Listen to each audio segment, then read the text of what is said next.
Hello everyone, I'm doing my presentation on Caren Kaplan, and she is a transnational feminist and a large critic of global feminism. So some background on Caren Kaplan is that she was born in America in 1955. Kaplan graduated from Hampshire College in 1977 with a degree in social theory, receiving her PhD in the history of consciousness in 1987. She is a professor currently of American Studies at the University of California, formerly a professor at Georgetown University, and she was a prominent figure in the academic discipline of women's studies. She worked alongside Gurel, becoming the founder of the field of transnational feminism, and he was in her most famous literature, Scattered Hegemonies, Postmodernity, and Transnational Feminism in the State, which was published in 1994. Both study feminism from the lens of cultural studies. He's been highly influential in the social sciences because they incorporate the development of travel and mobility in the everyday lives of contemporary culture. In 2006, she won the prestigious Digital Innovative Fellowship from the American Council of Learned Societies. Some of her key contributions to transnational feminism. So she was the founder of transnational feminism, and she was a critic of global feminism, specifically The Sisterhood is Global by Morgan in 1984. She contributes to critique the white savior complex, hegemony, and Eurocentric ideologies of global feminism. She focuses a lot of her criticism around globalization, culture, imperialism, and the colonial processes.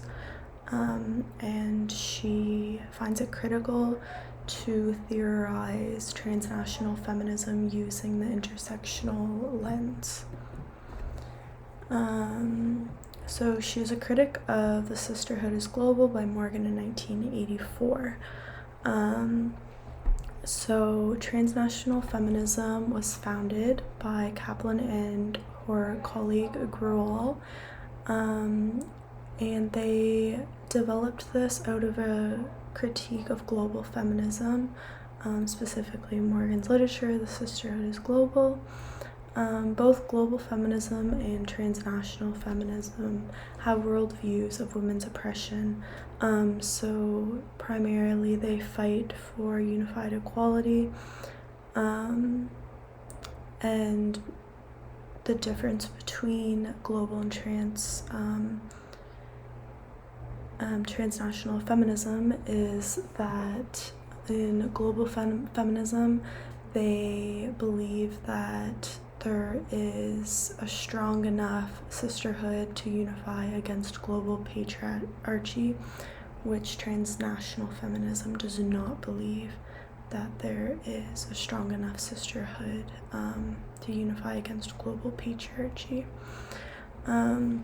Key issues in The Sisterhood is Global are education, government, marriage, motherhood, prostitution, sexual assault, sexual harassment, and sexual preference, which are also important to transnational feminism. Transnational feminism has an intersectional outlook on women's equality throughout the world, and global feminists are critiqued by them for having a Western feminist agenda and practicing the white savior complex. Transnational feminism does not push for a global use of the Western feminist agenda, but instead is aware of how different cultures and societies should be expected to follow, how they should not be expected to follow the Eurocentric discourse.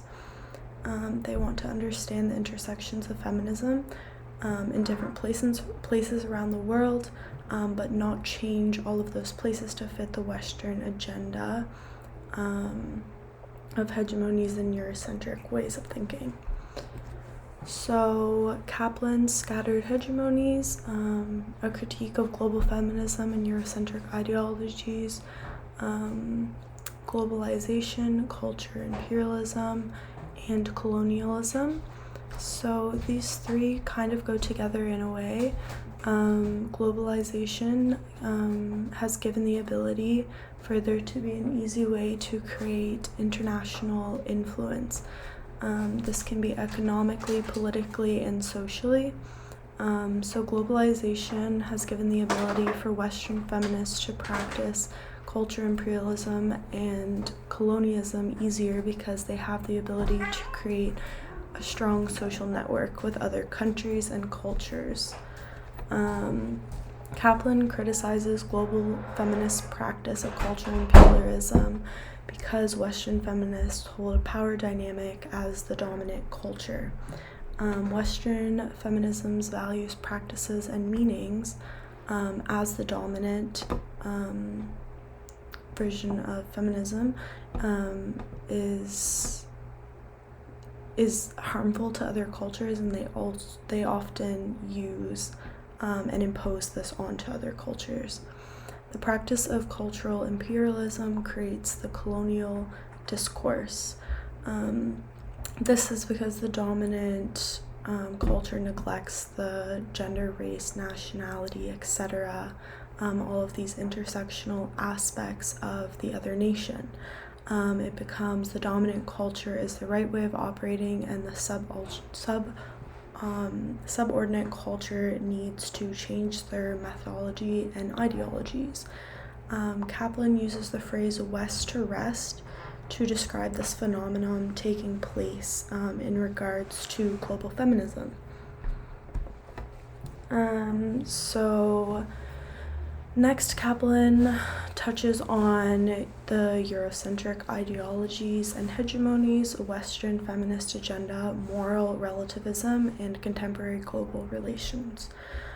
So colonialism and globalization take place by the dominant societies practicing and applying their Eurocentric ideologies on other nations. In Kaplan's literature, Scattered Hegemonies, it's argued that global feminism pushes their Western feminist agenda on other countries. Typically, these will be first world countries. Kaplan argues that Western hegemonies are often neglected by global feminists and fail to recognize the diversity and complexity with the issues that they are facing. It also could be perhaps simply that they morally don't agree with certain practices or beliefs, and regardless of the complexity, it could be that they don't have the means available to do so. An example of this is the right to abortion. This is a common feminist belief, is that women should have the right to abortion in society. In Canada, we have the right to abortion. In the States, they have access to abortion. And Western feminists, this could be one of the issues that they do push on other societies, as an example. But it may not be something that is politically, economically, or socially achievable, and it's kind of easier said than done. And in regards to the economic practice of this, is a lot of other countries may not have the economic means to have those reproductive technologies, and it could be extremely dangerous for those other countries or nations to practice this, because they may not be able to receive the same follow-up care, and it could be extremely harmful for this to happen in their current state. Moral relativism often becomes a problem in global feminism because they are applying their morals, beliefs, and practices onto a society which is not their own. This is a common problem for global feminists because their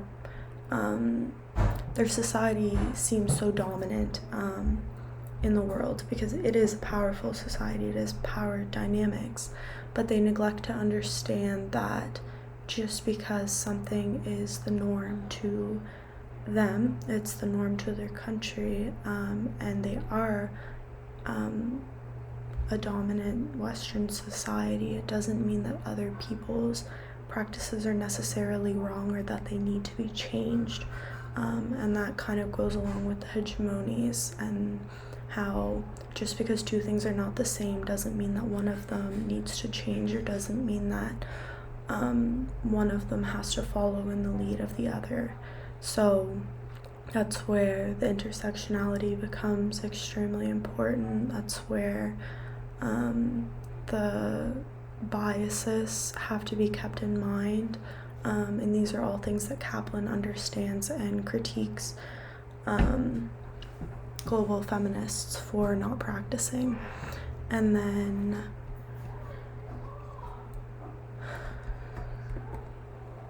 the goals for transnational feminism. Kaplan's main goal that she wants to incorporate is the intersectional lens to transnational feminism. This kind of goes along with the colonialism, the hegemonies, the culture imperialism, all of these different concepts that Kaplan uses kind of ties into this in the intersectional lens of how we need to avoid pushing Western society and Western feminism and global feminism on other cultures, because we need to understand the different dynamics, and that the minorities in one nation are different than the others, that there is so many complexities and diversities that we need to practice and make sure that we're not doing harm to another nation. Kaplan also states that it's important to become allies and not enforcers, avoid colonialism and culture imperialism, avoiding the white savior complex, which is really important. Again, it's one of those things that goes along with hegemony and culture imperialism, that just because a nation is doing something differently, or a society or culture is doing something differently, doesn't necessarily mean it's wrong. And it certainly doesn't mean that white middle-aged women need to come in and save them from their society.